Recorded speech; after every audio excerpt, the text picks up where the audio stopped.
Si les parece, vamos a iniciar con este capítulo. El capítulo 18, acompáñenme en sus Biblias. Al capítulo 18 del Evangelio de Mateo. Estudio, este título, perdón, este capítulo lo titulamos La oveja perdida. La oveja perdida, ¿por qué? Porque si ustedes se dan cuenta, el capítulo nos va a hablar acerca de lo que representa todo aquel que está llegando al Padre a través de Yeshua, a través del Hijo de Dios, y a quien el Señor identifica como un niño. Cuando recién recibe el Evangelio y ha entendido su identidad y quiere regresar al Padre.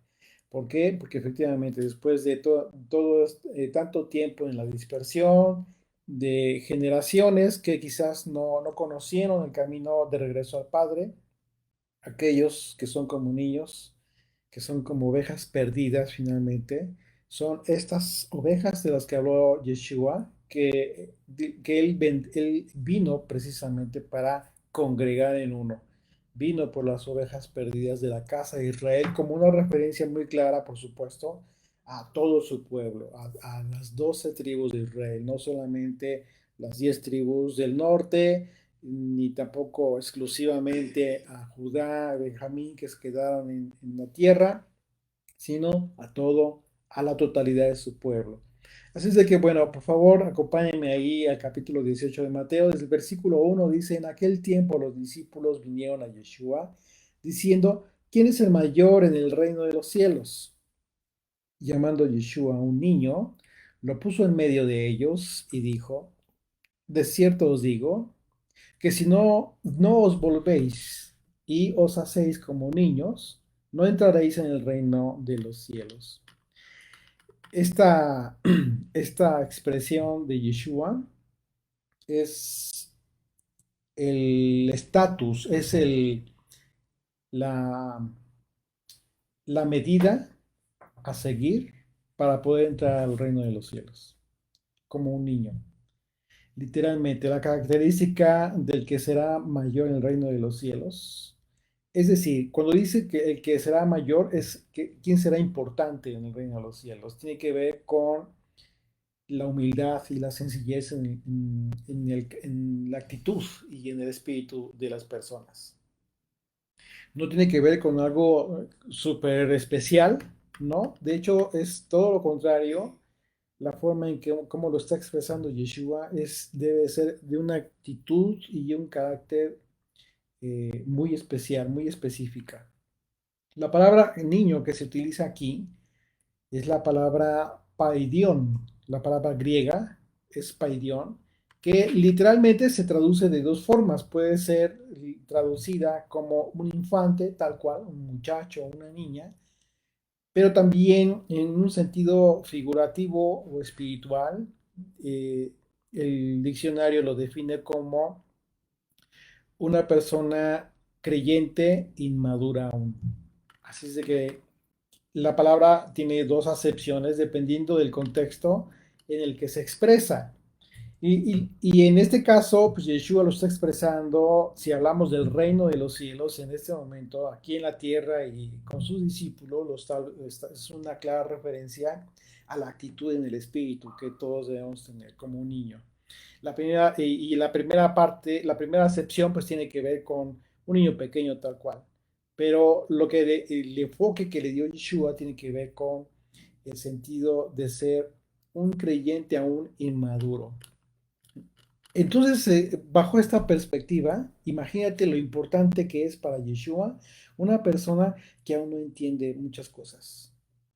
Una persona que quizás constantemente a ti te manda un mensajito, te llama por teléfono y te pregunta muchas cosas que quizás para ti son tan sencillas ya a estas alturas, y pudieras tú como que restarle importancia.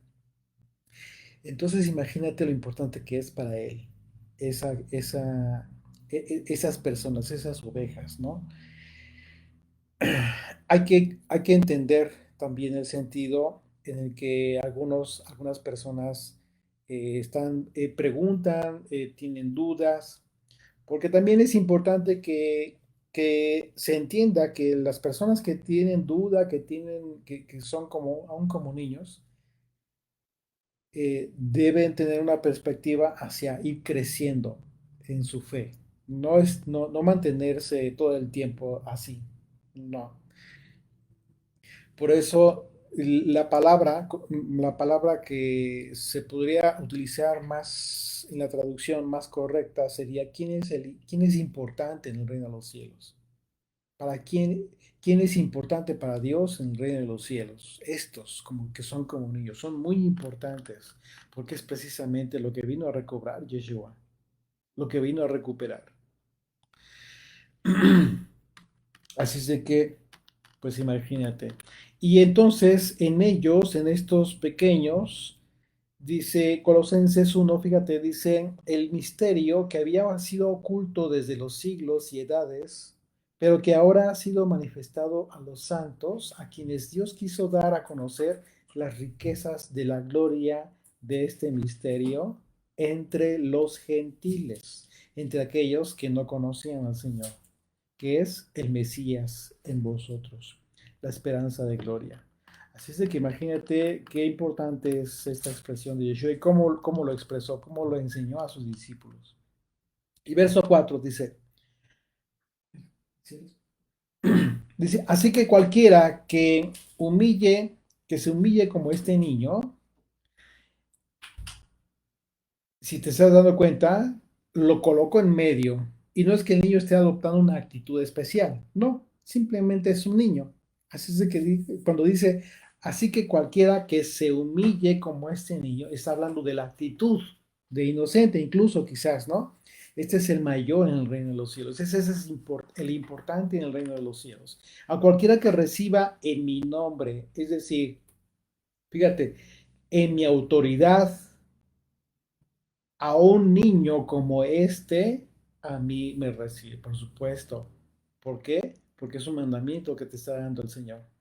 Verso 6, y cualquiera que haga tropezar a alguno de estos pequeños que cree en mí, y aquí viene la advertencia, aquí viene este brazo protector de todos estos, que dice, cuidado, cuidado con equivocarte con alguno de ellos. Y dice el verso 6, y cualquiera que haga tropezar a alguno de estos pequeños que cree en mí, mejor le fuera que se le colgase al cuello una piedra de molino de asno y que se hundiese en lo profundo del mar.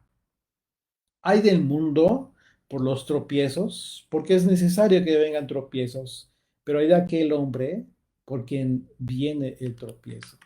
Y este tropiezo es obvio que implica muchos aspectos en la vida, desde aquellos que no conocen a Dios, que no les importa nada del Señor, y que en un momento puede generar un tropiezo en aquellos que apenas están queriendo conocer.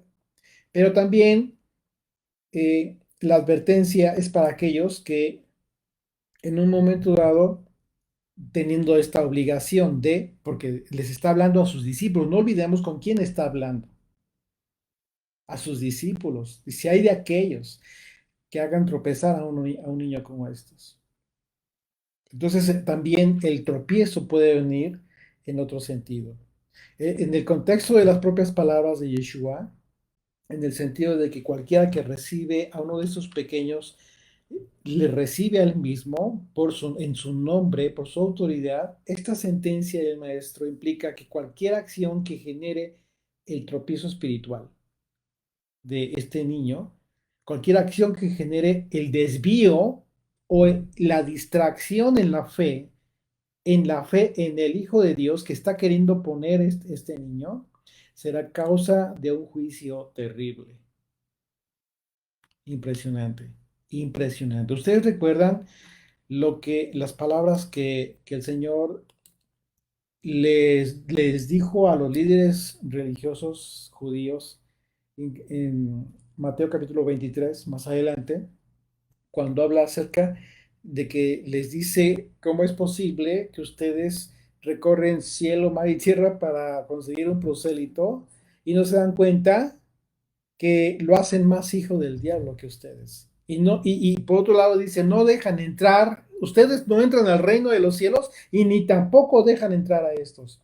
A eso se refirió. Claro, literal, si ustedes acuden a esa cita de la Mateo capítulo 23, se van a dar cuenta que es literal.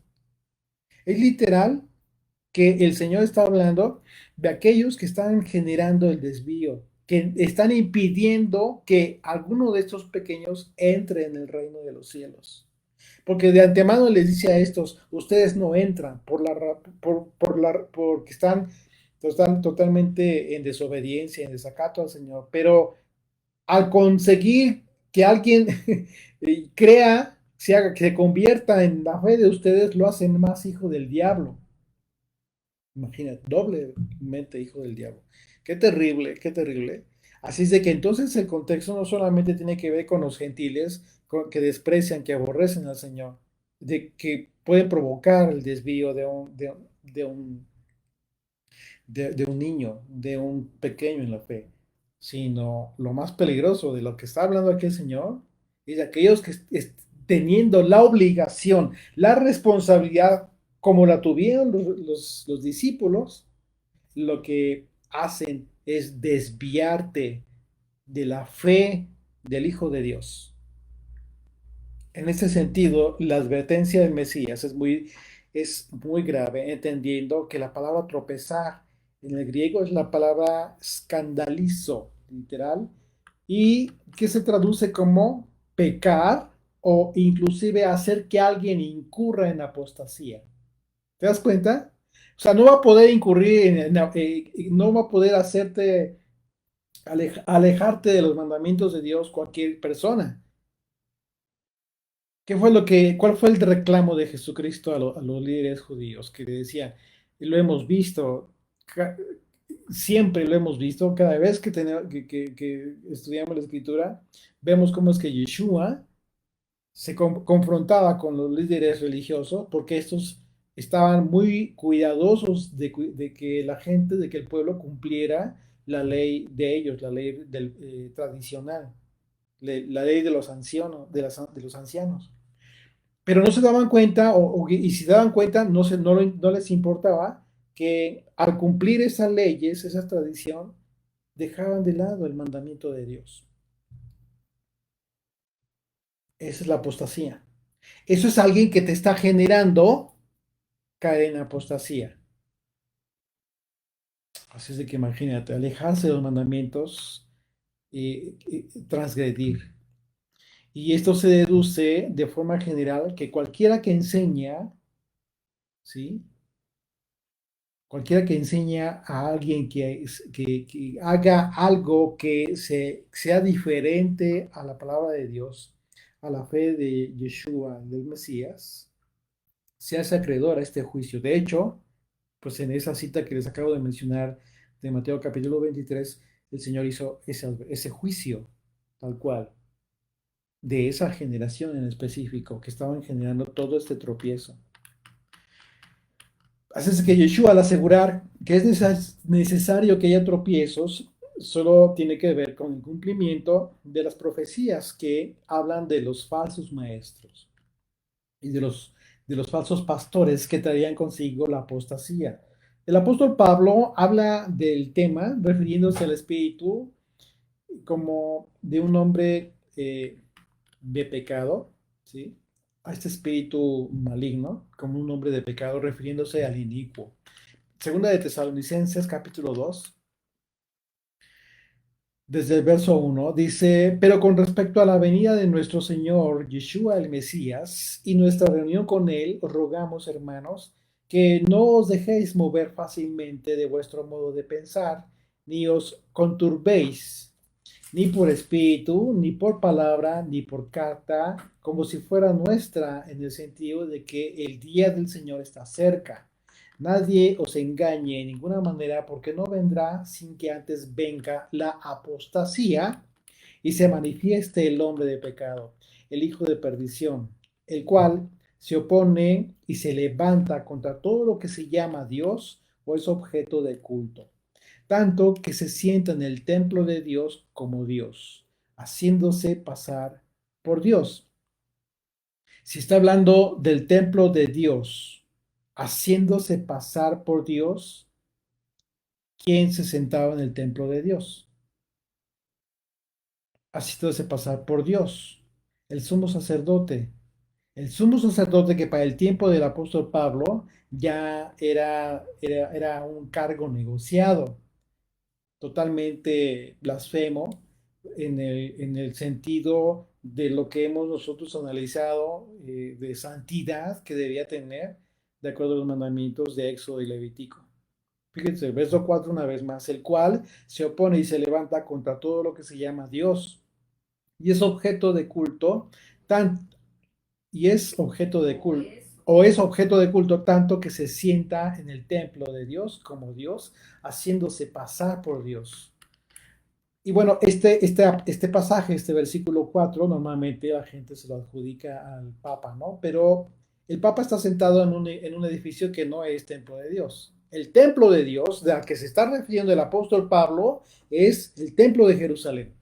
Literal. Así es de que no por andar defendiendo a los líderes judíos, se trate de acomodar y a ver a quién le echan la piedra. Por supuesto que el Papa pues, tiene también su participación de la apostasía. Ellos saben perfectamente que están haciendo mal, pero eso es otro aspecto. Aquí, literalmente, Pablo está hablando específicamente de aquel que se sienta en el templo de Dios. Y eso es en Jerusalén y eso es en el templo de Jerusalén.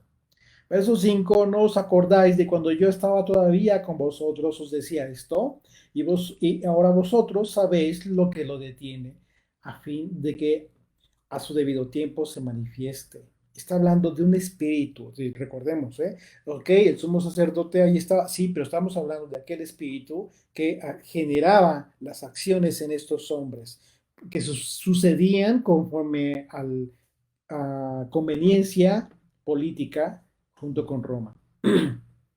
Y ahora vosotros sabéis lo que lo detiene, a fin de que a su debido tiempo se manifieste, porque ya está en acción el misterio de la iniquidad.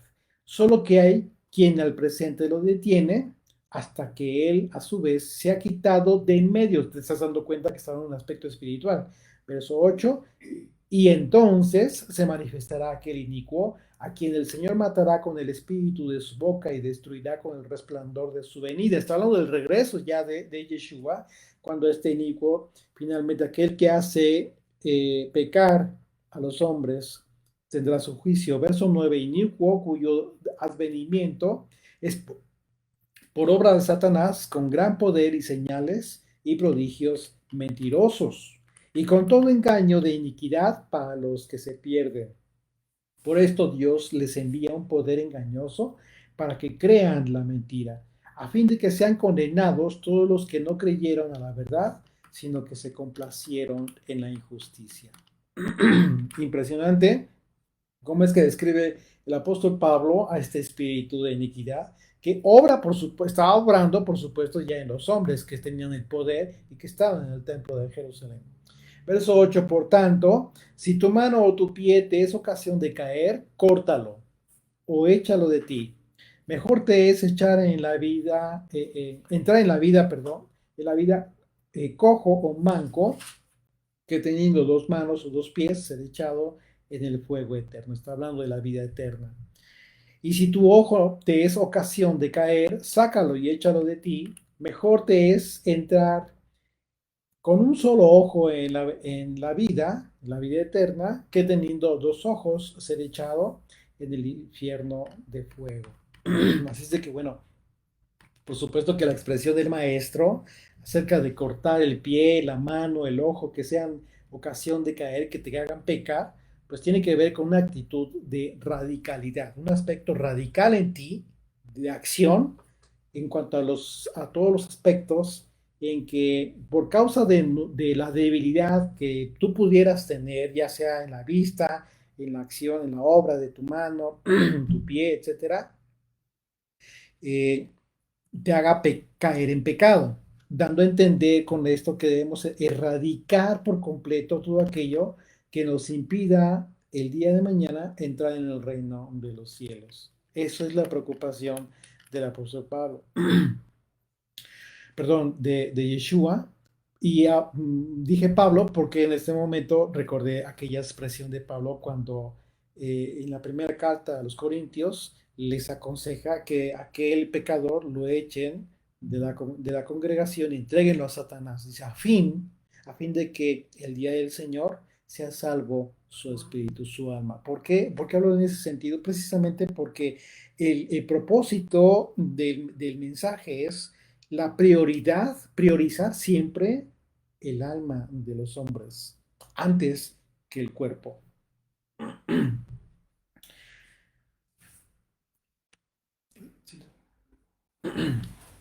Así es de que, bueno, Yeshua hizo referencia a la mano o al pie que hace caer con todo este propósito, ¿no? De quitarte, de ser un radical en cuanto a lo que tú tengas que hacer con tal de seguir a la obediencia.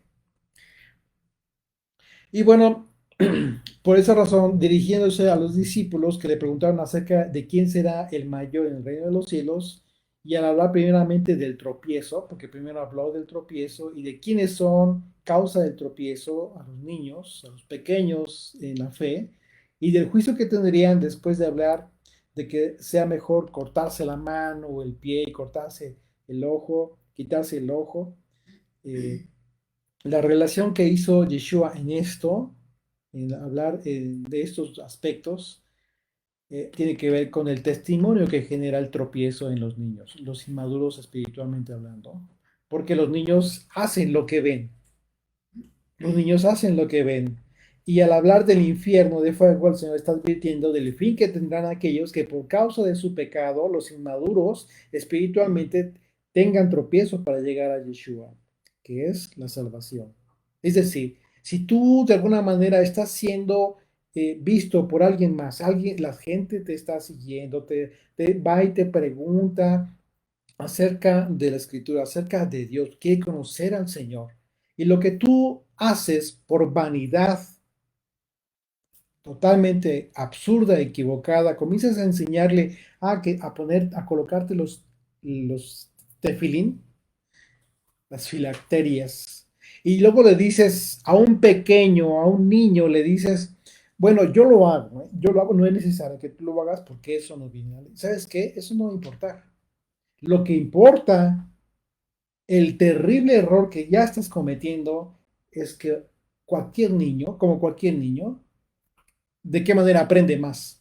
¿De lo que ve o de lo que le dices? De lo que ve. Así es de que deja ya de hacer las prácticas que en tu inmadurez, y ese es un consejo, de verdad te lo digo con todo corazón, por tu propio bien. Al final de cuentas, tú vas a dar cuentas de esa alma. Deja ya de ser vanidoso con aspectos que ni siquiera conoces, que ni siquiera tienes la mínima noción de la razón por la cual el pueblo judío hace. El Señor se lo está permitiendo, hasta determinado momento le va a quitar todo eso, le va a quitar toda su idolatría, pero tú no generes eso en un pequeño, porque, bueno, las palabras de Yeshua son categóricas y son determinantes. Habla del infierno, de todo, del infierno eterno, a todo aquel que genere la confusión, que genere la, la desviación en la fe, de la fe del original, de la fe de Yeshua, andando enseñando cosas que no tienen sentido, que no vienen al caso. Y eso, aunque tú quieras ver ante estas personas, ante estos niños, como un muy maduro, realmente estás demostrando todo lo contrario. Todo lo contrario. Eso no es madurez. Eso implica totalmente una inmadurez en tu fe. Hay muchas personas que dicen, pues yo hago esto y practico esto. Yo sé que no es mandamiento, pero me gusta y a mí me edifica. Pues yo no sé de qué manera te va a edificar. ¿En qué aspecto de tu vida o en qué condición de tu espíritu te puede edificar algo como eso? Hay que tener mucho cuidado. Así es que la exhortación es a que reflexionemos en todo lo que hacemos, porque hay muchos ojos que nos están viendo. Verso 10, continuamos, dice, mirad que no menospreciéis a uno de estos pequeños, porque os digo que sus ángeles en los cielos ven siempre el rostro de mi Padre que está en los cielos. Ándale. Hay testigos que van a informar al Padre de lo que estás haciendo y de lo que estás generando en uno de estos pequeños. El que Yeshua haya dicho que los ángeles de los pequeños de los que habló siempre ven el rostro del Padre eh, que está en los cielos. ¿Esto qué significa? Esto significa que estos pequeños, en referencia a aquellos que aún son inmaduros en la fe, tienen asignados ángeles que ve que esos ángeles al decir que ven el rostro, es decir, le rinden cuentas al Señor, al Padre, de lo que está sucediendo. Dice Hebreos capítulo 1, verso 14, ¿no son estos espíritus ministradores enviados para servicio a favor de los que serán herederos de la salvación? Son estos que está trayendo el Mesías, estos que está reuniendo el Mesías, son ministrados por estos espíritus, por estos ángeles. En esas circunstancias, una vez más, confirmamos que Yeshua, al referirse a los niños, está hablando de todos aquellos por los que vino a reunir las ovejas perdidas de la casa de Israel. Verso 11, porque el Hijo del Hombre ha venido para salvar lo que se había perdido. ¿Qué os parece si un hombre tiene 100 ovejas y se descarría una de ellas? ¿No deja las 99 y va por los montes a buscar la que se había descarriado? Y si acontece que la encuentra, de cierto os digo que se regocija más por ella que por las 99 que no se descarriaron. Así, no es la voluntad de nuestro Padre, no es la voluntad de nuestro Padre que está en los cielos que se pierda uno de estos pequeños. El Señor no quiere que se pierda absolutamente nadie. Para todos aquellos que ya han comenzado a seguir el camino e instrucción de Yeshua, la parábola de la oveja perdida representa la prioridad de Yeshua. Esa enseñanza representa la prioridad, lo más importante para el Señor, que es precisamente recuperar las ovejas perdidas, recuperar lo que se había perdido. De la misma manera en que todos los que ya siguen al maestro antes nos encontrábamos en una situación de extravío, ¿sí? Como la oveja perdida, y en su caso también fuimos nosotros prioridad para Yeshua. Entender esta prioridad del maestro a nosotros nos implica haber madurado en el espíritu y en su caso coadyuvar en la tarea y llamado de ir por la oveja perdida, porque tú puedes coadyuvar en esta tarea, pero tienes que hacerlo bajo los principios del maestro, de un maestro, de el único, de Yeshua, no bajo las enseñanzas de los rabinos. ¿Cuál oveja perdida vas a querer recuperar? ¿Vas a ser prosélitos judíos? Es lo que ha estado sucediendo. La gente se está alejando, algunos tienen el valor y dicen, no, Yeshua ya no es el Mesías. ¿Eh? Cuando menos tienen el valor.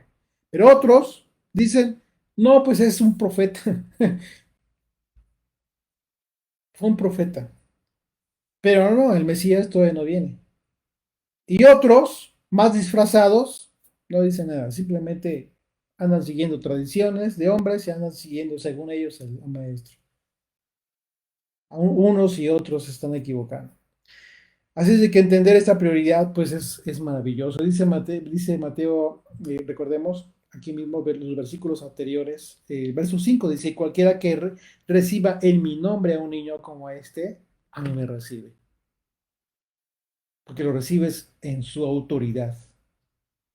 Verso 15, por tanto, si tu hermano pega contra ti, ve y repréndele estando tú y él solos. Si te oye, si te oyere, has ganado a tu hermano. Mas si no te oyere, toma aún contigo a uno o dos, para que en boca de dos o tres testigos conste toda palabra. Si no los oyere a ellos, dilo a la iglesia, y si no oyere a la iglesia, tenle por gentil y publicano. Aquí te das cuenta que el Señor está haciendo una diferencia entre los que deciden quedarse como gentiles, como extranjeros a la fe de, ajenos a la fe del Mesías. Todos son, todos de alguna manera, todos los que estamos regresando al Padre fuimos gentiles, pero dejamos esa condición de gentiles con todo el propósito de ser parte de la familia del Hijo de Dios. Así, así es que nosotros no podemos decir que somos gentiles. No, no, si es que sigues al Señor y si es que decides seguirle, estás tomando la decisión de ser gentil. Porque aquí te estás dando cuenta de la condición de un gentil. Un gentil no quiere del Señor. Un gentil no quiere restricciones, no quiere mandamientos. Un gentil no quiere estar sometido a un régimen eterno. Quiere vivir su vida como quiera. Entonces, tenle por gentil y publicano. De esos 18, de cierto os digo que todo lo que atéis en la tierra será atado en el cielo, y todo lo que desatéis en la tierra será desatado en el cielo. La expresión todo lo que atéis en la tierra será atado en el cielo, y todo lo que desatéis en la tierra será desatado en el cielo. Yeshua se lo dijo a Pedro, ¿ustedes recuerdan? Después de que Pedro confesó, reconoció a Yeshua como el Hijo de Dios viviente. Y esto significa que Pedro y todos los discípulos de Yeshua, a ellos se les daría la revelación y el entendimiento para confirmar la interpretación correcta de los mandamientos que él estaba enseñando, que estaba dando la enseñanza correcta acerca de cómo interpretar la ley de Moisés aquí en la tierra, conforme a la revelación que viene de arriba. ¿Ya te das cuenta?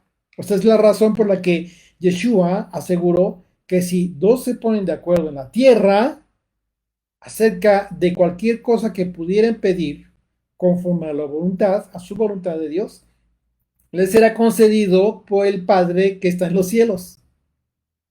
A eso se refiere.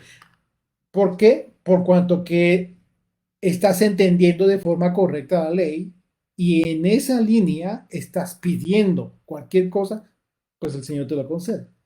Sin embargo, la única condición de efectivamente atar y desatar, pues es contar con dos características muy importantes. La primera, guardar los mandamientos de Dios. Y la segunda, tener el testimonio de Jesucristo. Apocalipsis 12 Apocalipsis 12, verso 17 dice, entonces el dragón se llenó de ira contra la mujer y se fue a hacer guerra contra el resto de la descendencia de ella, como una interpretación a Israel, ¿sí? La descendencia de los hijos de Israel, los que guardan los mandamientos de Dios y tienen el testimonio de Jesucristo. Así es de que, sí, efectivamente, la guerra es contra ti si es que tienes estos dos testimonios. Si no, no te preocupes, la guerra no es contra ti. La guerra del mal no va a ser contra ti.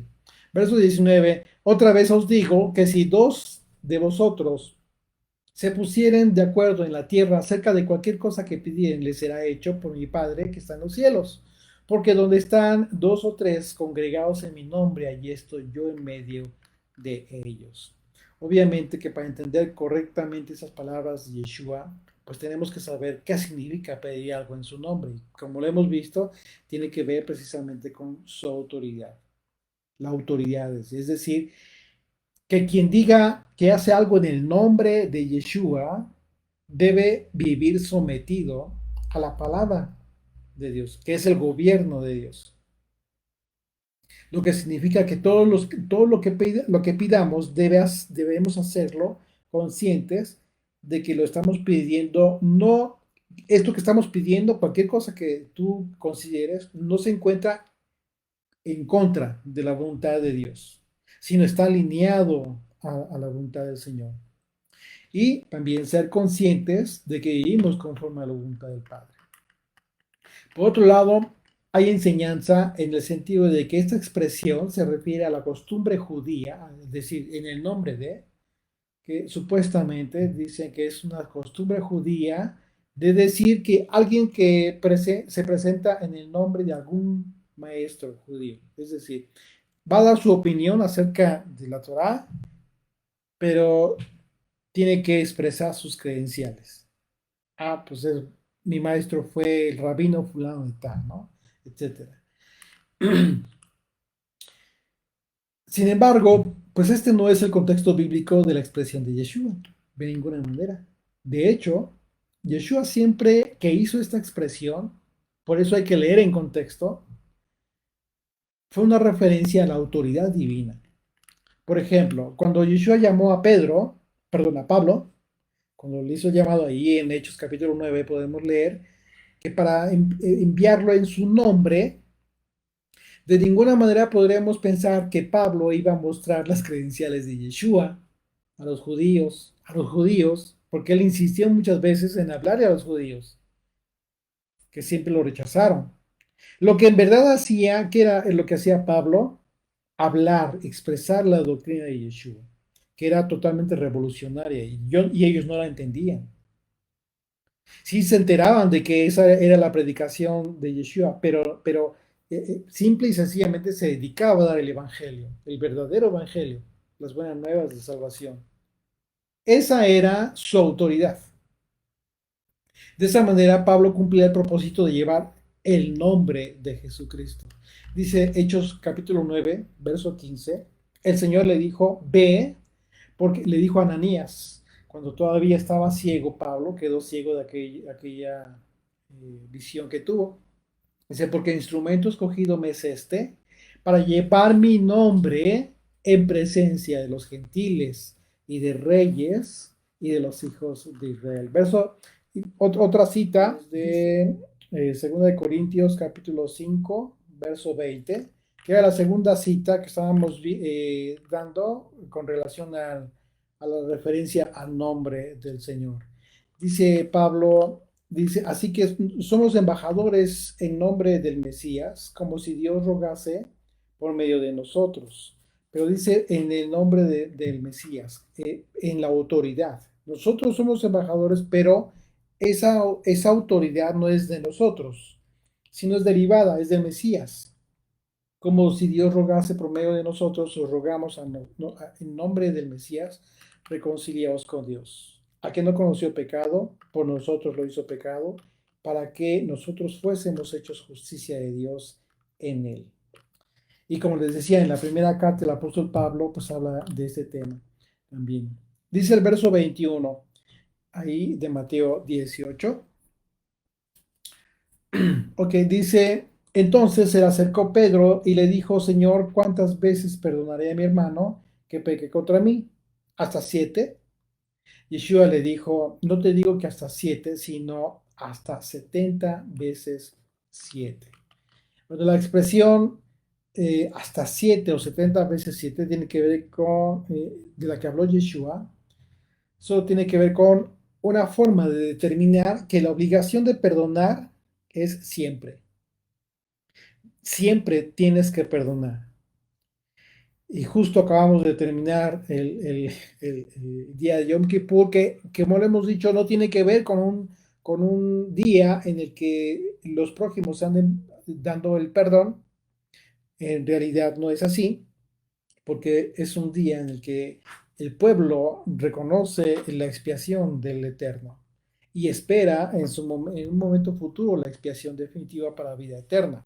Este perdón del que habla el Señor es una referencia a lo que hablábamos acerca de perdonar de inmediato, lo antes posible.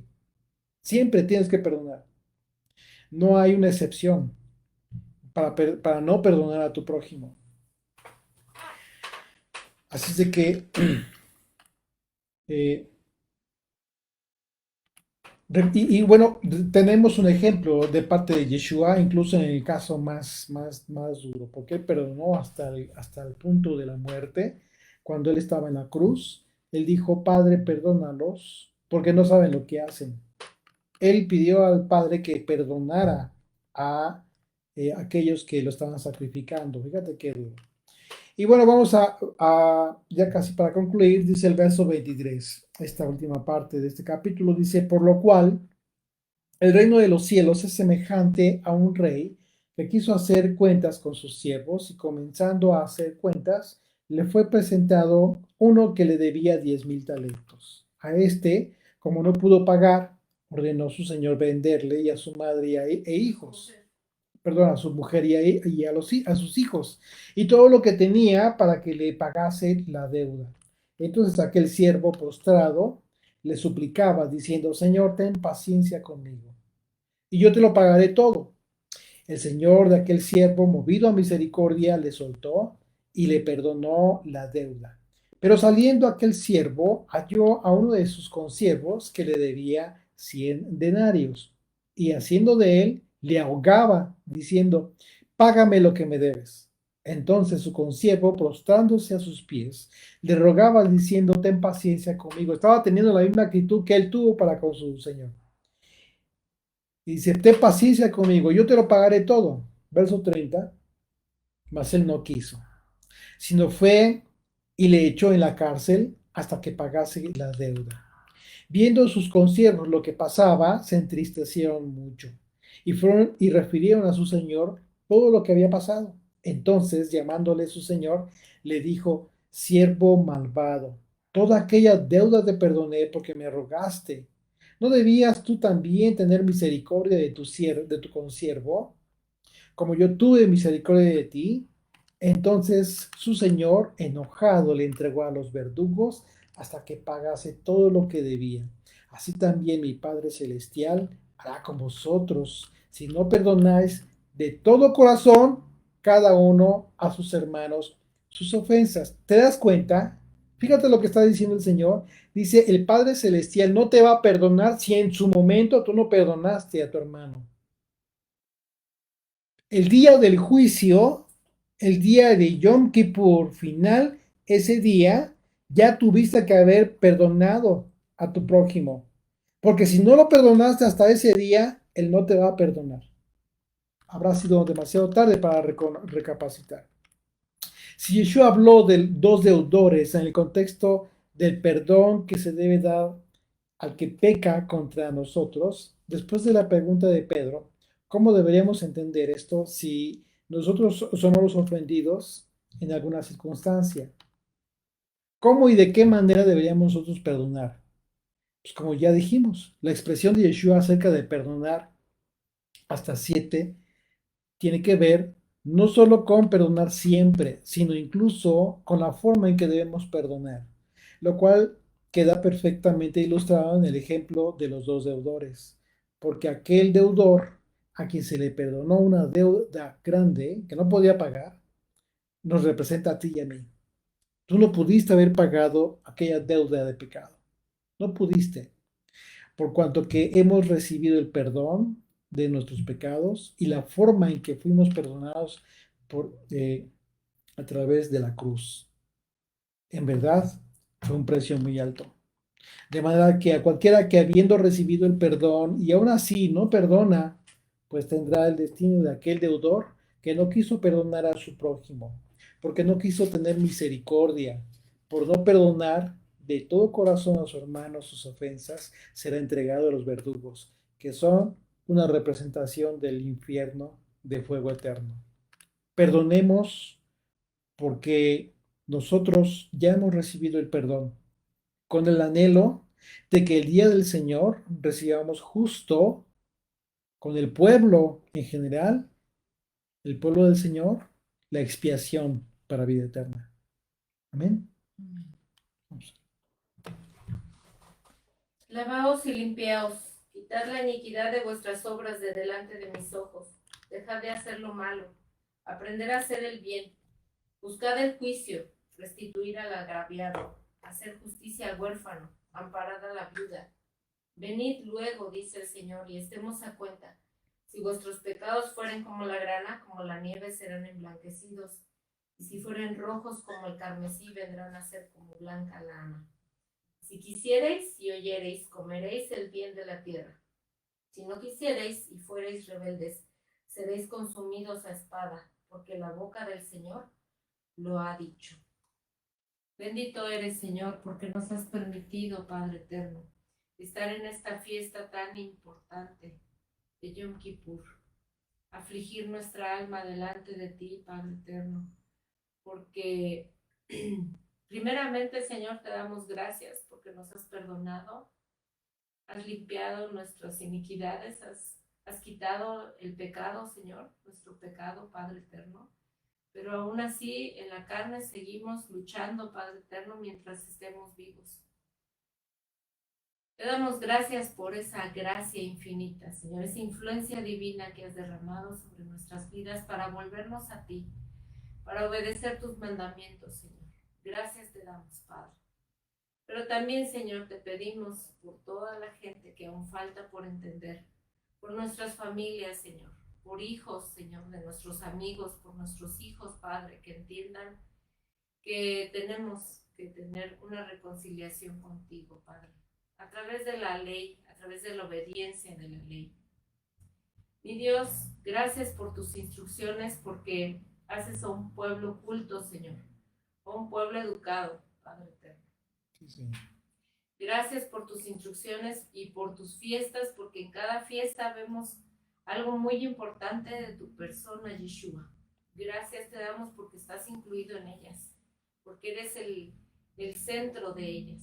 Gracias, Yeshua, por tu sacrificio, por la expiación de nuestros pecados, porque cubriste nuestros pecados, Señor, y el de todo el mundo. Y está en cada quien, Señor, recibir ese perdón. Gracias, Papito, por esta fiesta tan hermosa que hemos vivido este día, por la vida de Fabi, que nos dio tu palabra en la mañana, tan hermoso, Señor. Gracias, Padre eterno, estamos regocijados, Padre, delante de ti, por esta aflicción que tuvimos en nuestra alma, Padre eterno, y en nuestro cuerpo también, Señor. Pero te pedimos extiendas tu gracia, Señor, para todo el pueblo que falta, para toda la familia que falta, Señor, porque el tiempo se acerca. Gracias porque nos has permitido a nosotros entender antes para que podamos nosotros hablar de tu palabra y no callarnos, Señor, a tiempo y a destiempo, Señor. Te alabamos, Padre eterno, por todo. Y te pedimos, Señor, que nos acompañes, nos sigas acompañando en este día de reposo para santificarlo, Señor, recordando tus maravillas que has hecho en nuestras vidas. Que éramos muertos por el pecado y ahora vivimos en ti, Señor, en Cristo Jesús, Señor nuestro. Gracias te damos, Papito. En el nombre y por los méritos de Yeshua te agradecemos. Amén. Amén.